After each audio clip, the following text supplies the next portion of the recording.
faire de Dieu ma priorité. Et dans faire de Dieu ma priorité, on a mis le sous-thème qu'on a commencé. Faites-le asseoir. Faites-le asseoir, on l'a interprété à plusieurs synonymes ou définitions. Installez-le. Asseyez-vous. Prenez place. Faites-le tout simplement asseoir. Mais faites-le asseoir, ça c'est la parole de Jésus qui nous parle. Et maintenant, quand moi je veux m'approprier de ça, je ne vais pas dire faites-le asseoir. Ce n'est pas à vous, je parle. Là, c'est la parole que je suis en train tout simplement de dire. Mais dans le vrai sens, c'est tout simplement, moi j'ai dit, je vais m'asseoir. Amen. Amen. Je veux m'asseoir. Ces textes, en Marc 6, on prend de 30 jusqu'à 44. Vu le temps, j'ai fait des résumés déjà pour nous. Ces thèmes commencent par, j'appelais ça une sorte de constat. Les apôtres s'étant rassemblés auprès de Jésus, lui racontèrent tout ce qu'ils avaient fait, de tout ce qu'ils avaient enseigné. Lisez bien, hein? Suivez-moi. Vous allez voir que les idées se suivent. Ça, c'est les disciples qui commencent, qui parlent.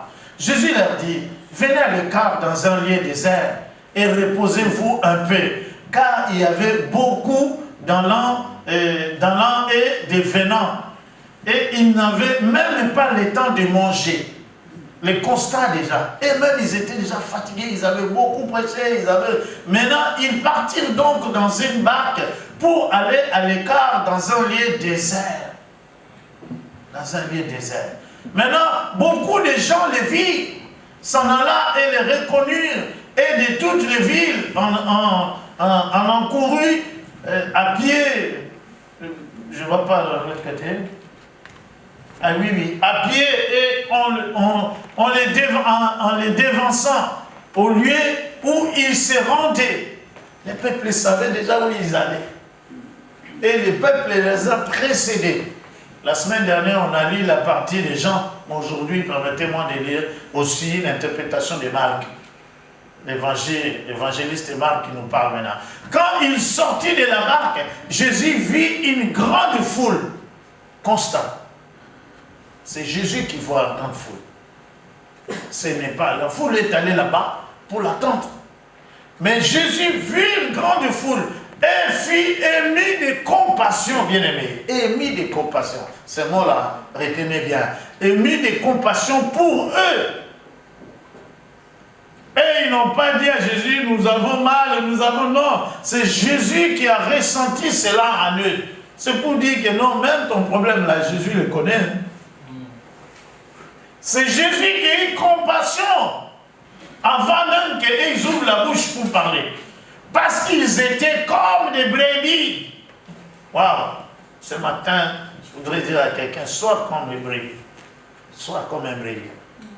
Mais maintenant, ici, Jésus dit comme des brebis qui n'ont point de berger. Et il s'est mis à leur enseigner beaucoup de choses. C'est Jésus qui fait le constat. Il a dit que comme un peuple, comme des brebis qui n'ont pas de maître. Ça veut dire que non, ils avaient soif. Est-ce que ce matin tu as soif? Jésus a vu cette envie qu'ils avaient à l'intérieur d'eux, bien-aimés. Ne viens pas seulement pour venir ici. Viens ici parce que tu as soif de chercher ce Dieu-là. Viens ici parce que tu veux faire de ce Dieu-là ta priorité, bien-aimé. Tout. Quand il sortit de la barque, Jésus vit une grande foule. Là, j'ai déjà brebis. Comme l'heure était déjà avancée, ses disciples s'approchèrent de lui et dirent, ce lieu est désert. Et l'heure est déjà avancée. Le premier constat, c'est les disciples maintenant qui le font. Le deuxième, le premier, c'était Jésus. Il a fait le grand constat. Maintenant, les constats maintenant des hommes, ils disent que non, les disciples. Mais dans ces constats, Jean a donné un détail. Il y avait deux grands acteurs, on a vu ça le mardi. Il y a Philippe et il y avait André. Alors, c'est que tous, ils ne peuvent pas parler au même moment. C'est-à-dire qu'il y avait des représentants des disciples. Maintenant, quand les disciples ont vu déjà, nous-mêmes, on est fatigués. Les gens nous ont suivis. Ils t'ont écouté, tu les as prêché la parole. Parce qu'ils avaient soif, bien-aimés. Premier principe, bien-aimé, hein, c'est d'abord Dieu. Il n'a pas encore commencé le miracle, mais les gens là, ils avaient écouté la parole, bien-aimé. Ils ne sont pas venus tout simplement pour voir le miracle, mais ils sont venus pour rencontrer Jésus, bien-aimé. Ils n'accouraient pas derrière tout simplement pour voir le miracle. Ils accouraient derrière pour écouter la parole de la vie, bien-aimé. C'est ça qu'on a vu la semaine dernière. Que Jésus parlait dans Matthieu. Cherchez premièrement le royaume. Pourquoi il dit toutes ces choses-là? Je laisse le texte. Matthieu 6, dans les 31, 33, on a vu ça. Écoute ce qui commence, il dit 31. Regardez-moi, vous notez, mais ne lisez pas. J'ai lu pour vous. Ne soyez pas inquiets. La première des choses, ne soyez pas inquiets. Mais qui est celui, je peux dire, ne sois pas inquiet ce matin? Mais ici, il dit, ne soyez pas inquiets. Et en vous demandant, vous allez voir, il dit trois choses là-dedans. La première chose, il dit, qu'est-ce que nous allons, manger. 2, boire. 3, habiller. Boire, manger et habiller. Le commentaire dit, tout cela tourne autour d'un seul mot, l'argent. L'argent, bien. C'est ça que les gens se battent aujourd'hui. Retraite, c'est à cause de quoi? Quand je vais finir de travailler, que je sois bien payé. Quand tu demandes à quelqu'un, déjà, tu cherches le boulot, quels sont tes objectifs? Il va dire, être bien payé. Être bien payé. Et tout ça, bien aimé. Combien de mariages aujourd'hui, ces gens divorcent à cause d'une histoire d'argent. L'argent. Combien des amitiés aujourd'hui, ils sont dans des désaccords tout simplement à cause de ces trois mots-là. Habiller, manger et tout simplement boire. Boire. Ça tourne autour d'un bien-être personnel. Mais Jésus nous dit ces choses-là, nos amis, ne t'inquiète pas de ça. J'ai dit, mais c'est ça qui fait ma vie. Si je ne bois pas, je suis qui? Et si je ne mange pas, je suis qui? Quand je ne m'habille pas pour que tout le monde me voie, qu'est-ce que je suis devenu? Clochard? Mais, au 32, il dit, en effet, les gens qui ne connaissent pas Dieu, maintenant il commence à expliquer pourquoi il a dit de ne pas s'inquiéter. Vous n'allez pas vous inquiéter parce que ceux qui ne connaissent pas Dieu, 32, qui ne connaissent pas Dieu, cherchent tout cela sans arrêt. La version que j'ai. Il y a des mots qu'on doit considérer. Parce que vous n'êtes pas des gens là qui cherchent Dieu.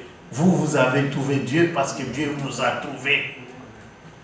Et comme nous, on a trouvé Dieu, ou Dieu nous a trouvés, ça veut dire que nous inquiétons tout simplement de rester avec Dieu. Mais ceux qui n'ont pas Dieu, ils ne cherchent pas à rester avec Dieu, ils cherchent ces choses. C'est pourquoi il dit, cherchez tout d'abord. Vous avez besoin de toutes ces choses, car votre Père qui est dans le ciel le sait bien, dans la version que j'ai. Car toutes ces choses, ce sont les païens, on dit ça païens, qui les recherchent. Il dit, mais est-ce qu'à l'église, nous ne recherchons pas ça? Mais écoutez la nuance de notre façon de rechercher ces choses. Lui, il a dit, parce que nous ne les recherchons pas. Pourquoi? Parce que nous avons trouvé celui qui donne ça. C'est pourquoi j'ai dit le dimanche, ne sois pas quelqu'un qui cherche le mariage. Cherche celui qui donne le mariage. Ne sois pas celui qui cherche qu'une bénédiction, mais cherche celui qui bénit, bien-aimé. C'est ça ce qu'il a dit. Lui, il a dit, ce sont les gens qui ne connaissent pas Dieu, qui recherchent ces choses. Mais moi là, dès que j'ai ça, votre Père Céleste sait de quoi vous avez besoin. Comme lui, il sait de quoi j'ai besoin. Donc moi, ce que j'ai fait, je viens m'attacher à lui. Amen. Je viens m'attacher à lui, bien-aimé. Les gens qui sont même dans ce monde, ils savent. Quand je suis l'ami de Bill Gates, bien-aimé, vous croyez que je vais aller commencer à lui demander tout le temps, de dire, Bill, donne-moi un peu pour le transport. Amen. Vivez, soyez avec des gens là, vous allez voir. Ils n'attendent même pas que vous puissiez le demander. Pourquoi? Parce que là où lui il est, il y a la richesse. Mais si tu es avec lui, c'est que toi aussi tu baignes dans cette richesse, bien-aimé. J'ai vu une interview il y a quelques temps d'un homme qui a épousé une femme, mais comme lui était millionnaire, la première des choses qu'il fait, il sait ça bibliquement, il a dit, j'ai épousé une femme qui n'est pas millionnaire, moi je suis millionnaire, la première des choses que je pose, c'est que je fais devenir ma femme millionnaire comme moi. Et je dis, mais... Non, il a dit, ma femme, il dit, combien? Il dit, mais non, je donne 2 millions à ma femme. Comme ça, ma femme ne peut pas tout le temps là venir me demander, avoir des inquiétudes. Je ne veux pas avoir des inquiétudes, bien-aimé. Pourquoi? Parce qu'il vit avec un millionnaire. Des fois, moi, c'est moi qui pense comme ça. Dieu, des fois, c'est pas qu'il est dessus, il s'est dit, mais si celui-là, il savait. Mais l'enfant, dans le texte de l'enfant produit, son père lui dit, mais toi, tu es avec moi ici. Tu le manges tous les jours. Tu pouvais faire comme tu veux des fêtes. Mais simplement, j'ai reçu mon fils qui était perdu, qui cherchait toutes ces choses, et toi, tu te plains. Curieusement, c'est ce qui est rempli dans nos églises. Combien de gens qui sont dans l'église, dès qu'il a un problème de matériel, la première réaction, c'est que je ne cherche plus Dieu. Il y a un serviteur de Dieu qui a dit, vous faites attention pour que les choses que tu recherches soient comme des adversaires de Dieu. Si tu peux chercher un mariage, mais ce mariage-là devient quelque chose qui combat Dieu dans ta vie.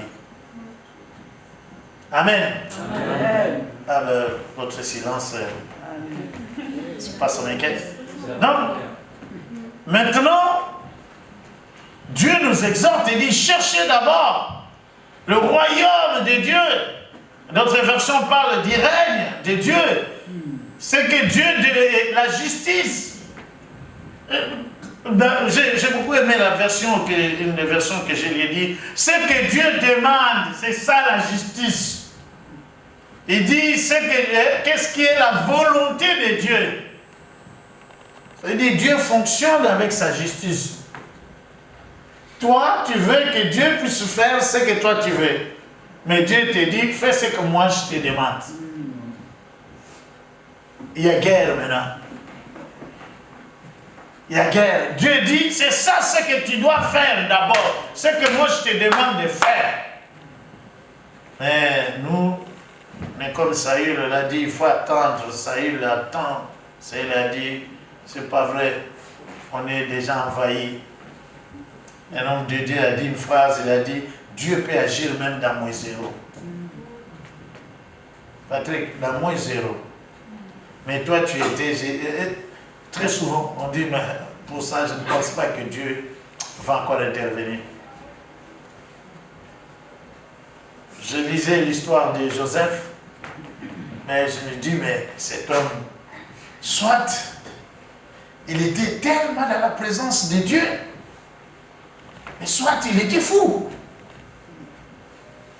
vendu par ses propres frères, disparu. Le commentateur parle de, quand il a été vendu, il avait à peu près 17 ans. Mais le temps qu'il est devenu Premier ministre, c'est à 30 ans. Ça veut dire 13 ans. 13 ans, cet homme était inconnu. Mais il avait la promesse de Dieu. Lui, il savait que Dieu l'a dit que tu seras la tête, non la queue. Mais dans la réalité, il se rend compte que non, il est toujours le dernier. Quand il fait quelque chose, il se rend compte que ça devient une sorte de malheur pour lui. Les gens du monde disent cette phrase-là, j'aime pas, mais les malheurs ne viennent jamais. Hein? Ah, qui a dit ça là, mes amis? C'est lui qui dit ça, il est défaitiste. Ça veut dire qu'il s'est dit, quand il y a un malheur qui vient dans ma vie, il y a toujours un autre qui va venir. Hein?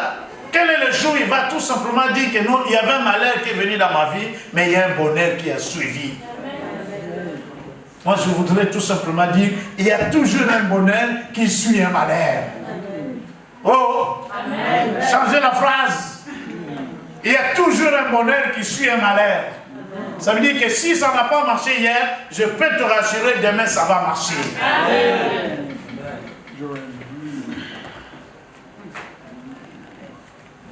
Oh Seigneur, aide-nous ce matin. Amen.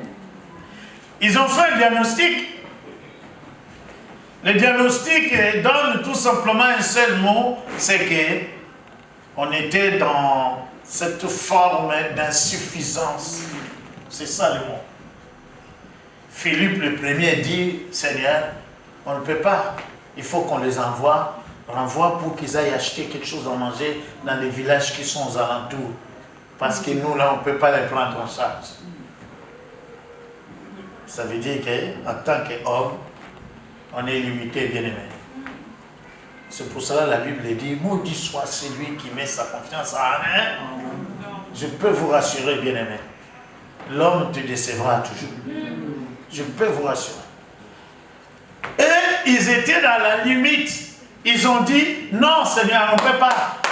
Philippe a fait des calculs, il a dit, dans la caisse, on a 200 deniers. Ça nous permettra de résister un peu quelques mois. Mais il dit, même si on prend les 200 deniers ou 200 pièces, on achète du pain ici, tous ces gens-là, ils sont tellement nombreux, Seigneur, on va vider la caisse. La générosité qui est finie aujourd'hui, bien-aimé. Où est ces gens-là qui pouvaient dire comme la veuve en disant que non, tout ce qui nous reste, nous allons manger avec mon fils et puis nous allons mourir. Si quelqu'un dit des choses comme ça, c'est qu'il est arrivé au bout. Hein.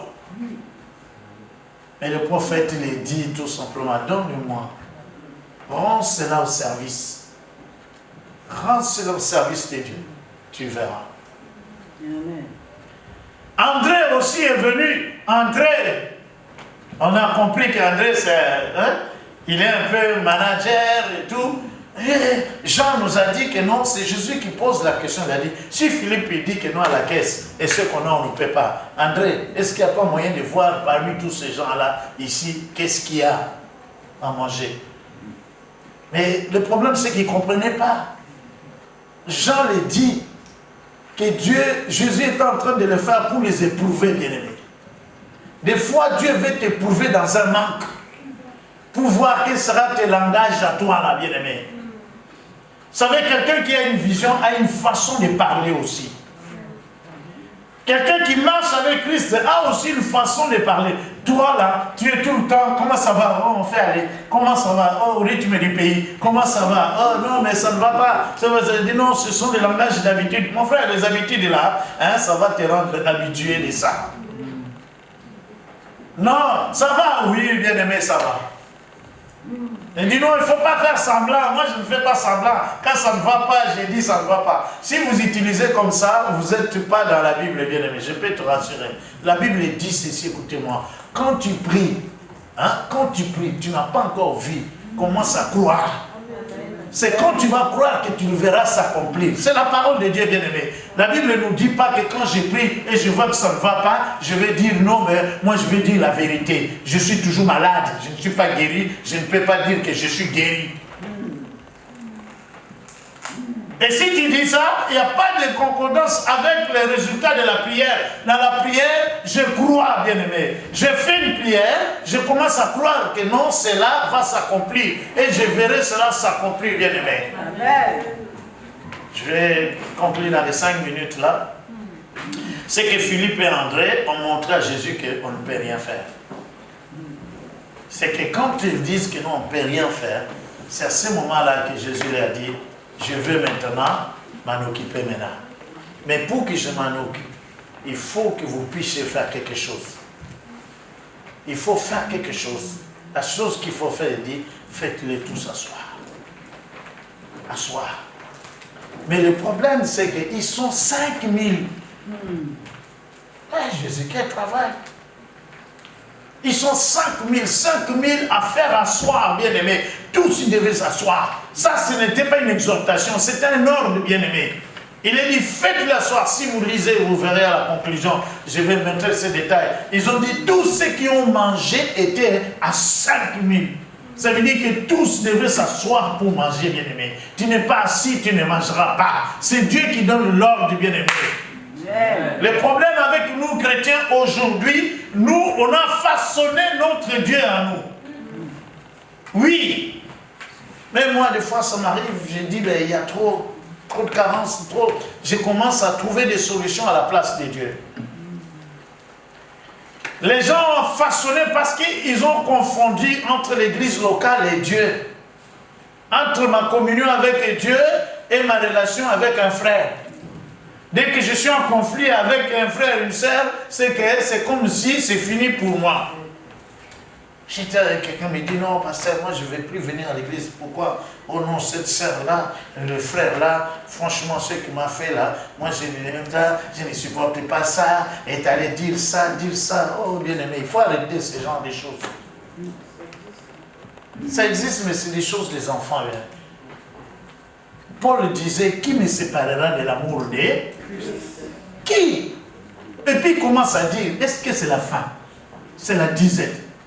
Est-ce que c'est le propos des gens? Vous savez, quand vous commencez déjà à prendre une telle attitude, ça commence à vous éloigner même de la présence de Dieu. Ici, tu es bien. Ici, tu viens dans la chaleur des enfants. Tu commences à dire, non, moi, je vais prier chez moi à la maison. Mais moi, je suis pasteur. Prier à la maison et puis prier ici ensemble, c'est pas pareil. Je peux vous rassurer. Ici, dans l'assemblée là qu'on est là, on adore Dieu. On loue Dieu ensemble. Et il y a une transmission, bien, permettez-moi de dire, on se transmet des grâces.